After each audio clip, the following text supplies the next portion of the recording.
ഇപ്പോൾ വരുന്നൊരു വാർത്തയിലേക്കാണ്. Google map നോക്കി യാത്ര ചെയ്ത കാർ വഴിതെറ്റി കൊക്കയുടെ അരികിലെത്തി. മാങ്കോട് നിന്നും തിരുവല്ലയിലേക്ക് പോയ തിരുവല്ല സ്വദേശി സജി ചെറിയാനാണ് പത്തനംതിട്ട കോന്നി കള്ളിപ്പാറയിൽ വെച്ച് അപകടത്തിൽപ്പെട്ടത്.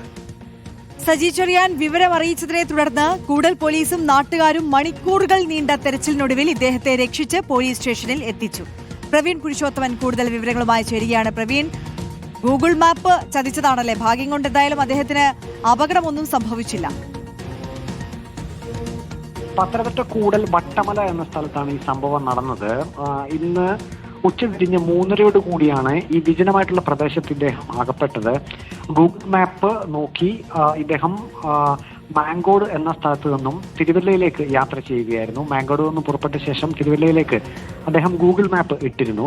പക്ഷേ വഴിതെറ്റി വിജനമായിട്ടുള്ള സ്ഥലത്ത് എത്തുകയായിരുന്നു. ഇതിൽ ഏറെ ദൂരം കുണ്ടും കുഴിയും വലിയ കല്ലുകളുമൊക്കെ നിറഞ്ഞ സ്ഥലമായിരുന്നു. കാറിന്റെ അടിവശമൊക്കെ ഈ കല്ലുകളിലൊക്കെ തട്ടിയിരുന്നു. പക്ഷേ അദ്ദേഹം എങ്ങനെയെങ്കിലും ആ ഭാഗം കടന്നു പോവുക എന്ന രീതിയിൽ ആ ഗൂഗിൾ മാപ്പ് പിന്തുടർന്ന് തന്നെ മുന്നോട്ട് പോവുകയായിരുന്നു. പക്ഷേ ഏറെ ദൂരം മുന്നോട്ട് പോയി കഴിഞ്ഞപ്പോൾ വലിയ കുഴിയിലേക്ക് വാഹനം പോകുന്ന ഒരവസ്ഥയിലേക്ക് എത്തി. പിന്നെ അദ്ദേഹം വാഹനം നിർത്തുകയായിരുന്നു. അപകടം മനസ്സിലായ അദ്ദേഹം ഉടൻ തന്നെ കൂടൽ പോലീസിലേക്ക് പോലീസിൽ വിവരം അറിയിച്ചു.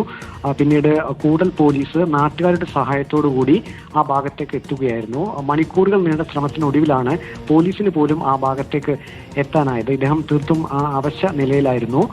പിന്നീട് ഇദ്ദേഹത്തെ ഇപ്പോൾ സജി ചെറിയാൻ, തിരുവല്ല സ്വദേശിയാണ്, മാങ്കോട് ഒരു ക്രൈസ്തവ ദേവാലയവുമായി ബന്ധപ്പെട്ട ഒരു കാര്യത്തിന് വേണ്ടിയാണ് അദ്ദേഹം പോയത്. അതിനുശേഷം തിരുവല്ലയിലേക്ക് മടങ്ങുകയായിരുന്നു. ഏതായാലും പോലീസും നാട്ടുകാരും ഏറെ ഗൂഗിൾ മാപ്പ് നോക്കിയാണ് ഇയാൾ യാത്ര ചെയ്തത്. കാർ കൊക്കയുടെ അരികിൽ വരെ എത്തി. പിന്നീട് പോലീസിന്റെ സഹായം തേടി രക്ഷപ്പെടുകയായിരുന്നു. പ്രവീൺ പുരുഷോത്തമൻ വിശദാംശങ്ങൾ പങ്കുവയ്ക്കുകയായിരുന്നു.